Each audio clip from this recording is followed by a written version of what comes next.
Moi, je suis Michel Van Damme, l'épouse de Monsieur Daniel Van Damme. Nous avons repris la ferme en 1986 et à l'époque, c'était Monsieur Vital Lost qui tenait cette ferme. Et en fait, il faisait un élevage de porcs. Donc, nous, on a repris. On était citadins, mais mon mari avait une envie, depuis qu'il était tout petit, d'avoir une grande ferme. Nous venions de Braine-l'Alleud. Et voilà, on est tombé sur cette ferme. On a très fortement sympathisé avec Vital Lost, qui nous a beaucoup aidés. Et on a repris tout l'élevage de la ferme avec tous les porcs et les porcelets et tout ça. Malheureusement, ça s'est mal transformé parce qu'en fait, nous, tout notre élevage, puisque c'était des piétrins, était sur paille. Et nous n'avons jamais eu la peste porcine. Mais par contre, la peste porcine a régné dans toutes les régions. Et de ce fait-là, un élevage, ça ne s'arrête pas comme ça du jour au lendemain. Donc on a dû arrêter sur à peu près 3-4 ans tout l'élevage. Et voilà, mon mari a repris son métier d'enseignant. Et voilà. Mais les bâtiments étant là, et ayant des animaux quand même, on a continué avec les moutons et on a continué avec une ou deux vaches pour entretenir les prairies.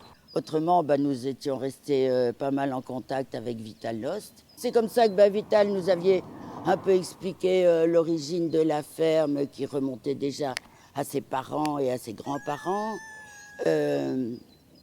Qui avait avant, justement, cette ferme était très connue puisqu'il y a le moulin. Ils moulaient des grains aussi, ils en faisaient de la farine. Et donc, il y avait un four à pain qui se trouvait de l'autre côté de la rue. Mais nous ne l'avons jamais connu. Et on suppose qu'il devait y avoir une chapelle aussi à côté de la grange, puisqu'on voit encore les traces des briques et tout. Le bâtiment est classé, tout n'est pas classé.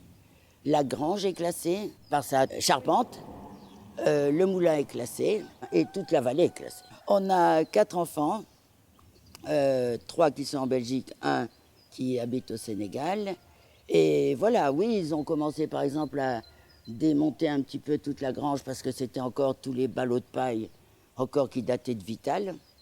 Et ils aimeraient peut-être bien en faire un lieu convivial, ne serait-ce que pour quand on se retrouve, nous et tout. Il y a 2 ans, un monsieur s'est présenté, un peu comme vous l'aviez fait, un après-midi. Et bon, il nous demande à voir un peu les lieux et tout ça. Et puis il l'a vu et il est revenu une 2e fois et avec une autre dame, une américaine.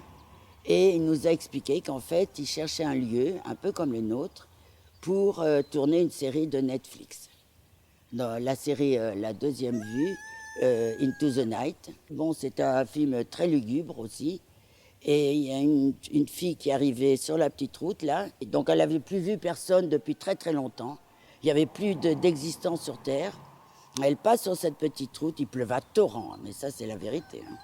Et tout d'un coup, elle voit une lumière là-haut. Elle se dit, tiens, il y a quelqu'un. Elle s'arrête. Et en fait, elle rentre dans toute la maison. Et voilà, les lieux leur correspondaient tout à fait, parce qu'il y a les poutres, il y a le côté, oui, un peu lugubre quand c'est en pleine nuit comme ça. Ça a été filmé par une équipe belge, mais ça a été dirigé par toute une Américaine.